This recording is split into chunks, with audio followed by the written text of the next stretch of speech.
What's up, guys? Car conversations. Nailed it. So you can clearly see I've got someone else besides Bethany here. We're going to be doing car conversations together, and we're going to be doing a rapid fire Q&A because you guys have a lot of questions for us, and I will just show you some of them. The boat with questions. All right, these are all the questions.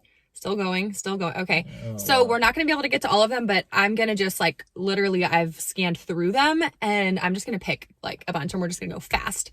All right, because you guys have a lot of questions. If you didn't watch the video that we made that came out this past week, we talked all about our story. Zach shared a lot of his perspective from the guy side of things. We talked about miscarriage, infertility, adoption, fertility treatments, where we are today, what we're thinking about the future. So if you missed that, go check it out because we might not get to some of that stuff today since we already made a video.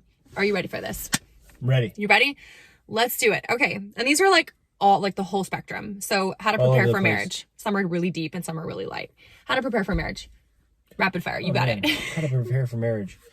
I would say probably find a couple that you can be mentored by, or at least kind of see how they, or ask them how they did things. That would be super helpful, getting input from somebody that's gone before you. And then secondly, I think one of the best things is to be focused on how you can become a better future spouse, right?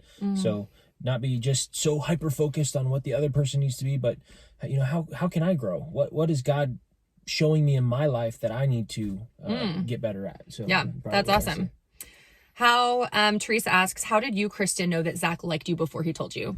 So I knew it was obvious. He would stare at me from across the football field. I never stared. He would come. I worked in a bookstore on the campus where he played, and he would come in all the time to pick up the key or something. I would my watch got left. Yeah. Oh, I gotta go into the store. He would lose things and come in for the lost and found. You can just tell, but he didn't actually ask me out or express interest in me for 3 years.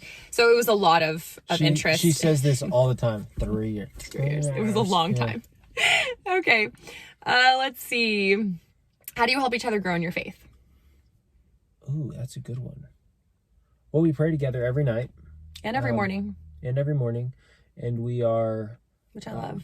We're very kind of in tune to what each other's doing for their quiet time. We always talk about that. We always are encouraging one another to be in the Word and be learning and growing, and it takes different forms all the time, but I'd say those are a couple ways. Yeah. And we read the Bible tonight. Tonight we read the Bible at night together. Hopefully tonight. Not every single night, but we try to do that a lot. And then we'll send each other really great podcasts. Hey, have you ever listened to this podcast? If we hear something, and we'll recommend it to each other. So yeah. Okay. Let's see here. Hurry. I know. I'm trying to go rapid fire. Budgeting's one in here. Okay. A lot of you guys asked about budgeting. One of you literally said budget. So you want to know about budget. Zach is a financial advisor. He is our budget man. Take it away. YNAB. YNAB.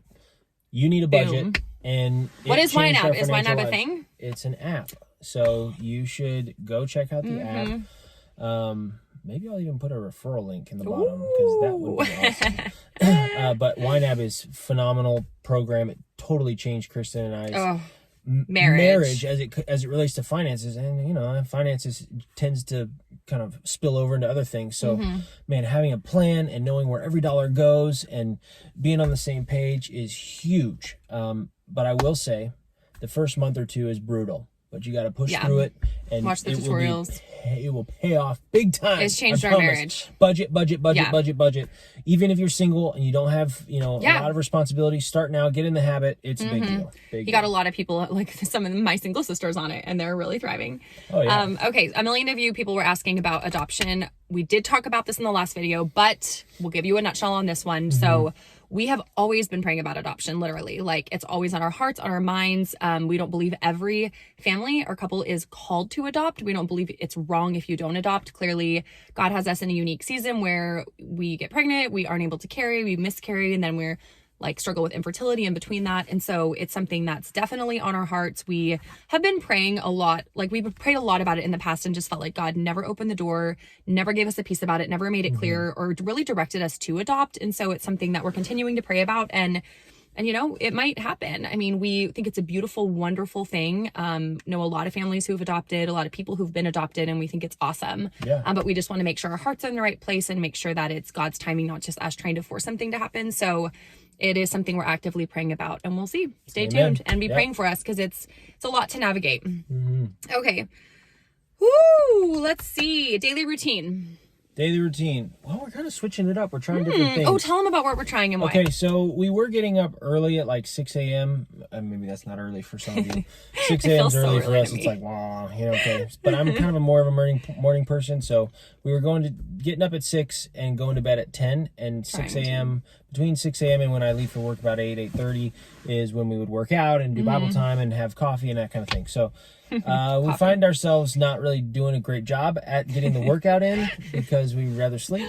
So we're toying with the idea of shifting in an hour. So getting up at 7 and going to bed at 11, but doing our workout in the evening after things happen at night. So like if we have a couple over for dinner, like, okay, do a workout afterwards. Or small group, whatever, do a workout afterwards. That's a goal. We're going to try. We're going to try to work out tonight. I'm trying to set us up for success. And so I'm more for that. Whatever is the easiest for us. If things happen more naturally in the evening, let's do it. And that's what I've heard that people say, like, try to create habits that fit within, like, your natural tendencies. Yeah. I mean, I know some things you got to break that are bad habits, but, like, for us, this might work a lot better than what we've been trying to force. There's part of me that's like, gotta get up at 6. You're a better Christian if you get up at 6. Wrong. Well, we must be doing terrible. All right, what do you guys enjoy doing together?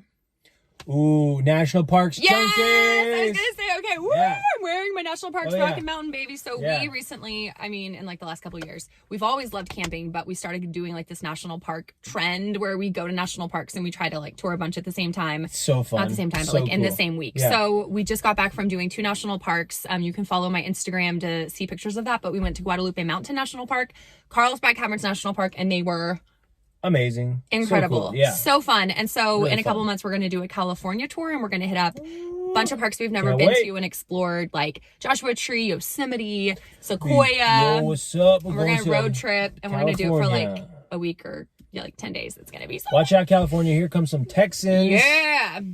Okay, we're going to do a couple more. How to not let being naturally really emotional get in the way of marriage. I have questions for her. Wait, are you saying I'm the emotional one? Yep. It gets in the way of everything, being really emotional. I will say it. I just think one thing, he's helped me. He's very steady, very stable. So if you're really emotional, I encourage you to marry someone who is a lot more stable than you, because he's really helped me to think things through. My natural default is to be led by my feelings, to be led by the emotions of the moment, and let that rule everything about my thinking and my actions and my attitudes and how I feel. And he's helped me. It's hard. It's really hard. And it's not like you're not emotional, but I struggle with being led by them way too much and not led by what's true or responding in a way that's kind and gracious in the moment if I'm not feeling it. So he's really helped me with that. And of course, God working in my heart. And I still have a long way to go, but I would just say, if you struggle with that and you're not married and you're like, oh, this is going to be hard in marriage, it will be. But really work on it now. Like with a sibling, like practice thinking, okay, what is true in this moment? I feel really emotional. Take a step back. Some people recommend like taking 60, 80 seconds, step away from the conflict or whatever, cool down, pray, process, and then step back into it. Yeah. Repent. Lord, please forgive me. One of our good friends says, emotions make terrible leaders. Feelings make terrible leaders, and they make okay followers. So you know, the best you can, you want your emotions, your feelings to be following what's true. Be focused on truth there. All right, we're gonna end on a really fun one. Okay. What is your favorite part about marriage? Ooh.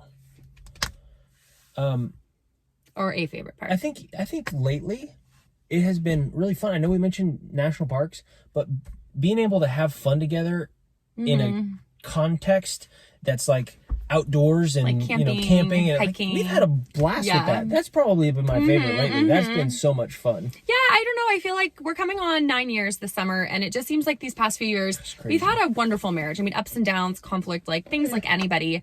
But overall, we're doing great. I feel like these past few years we've grown just even closer as friends. We call it the deep embers of love. Like when you're first married, it's like the fire, and it's like, like all the infatuation, then it gets deeper and deeper, and now you have like the coals, the embers. And so we always joke with Bethany and Dave, I'm like, your marriage is more like the fire and the sparks, and we've got the embers, but it's still spicy. It's just we've gone through a lot together. So so you grow so much deeper, and it's fun to find those things that you really enjoy together and to like to keep that friendship kindled, because you can get stuck in the routines of life, the the work and the dailies and all that stuff, and you can forget like, oh, we're friends and we're married, so let's have fun together. So we try to do a lot of things like that are fun. Well, we better wrap this up, baby. Okay, that's we it. could go all day Awesome, long. guys. So fun. Awesome. Thanks for joining us for this car conversation. Thank you, Zach, for being a part of it. And we'll see y'all next time. Bye.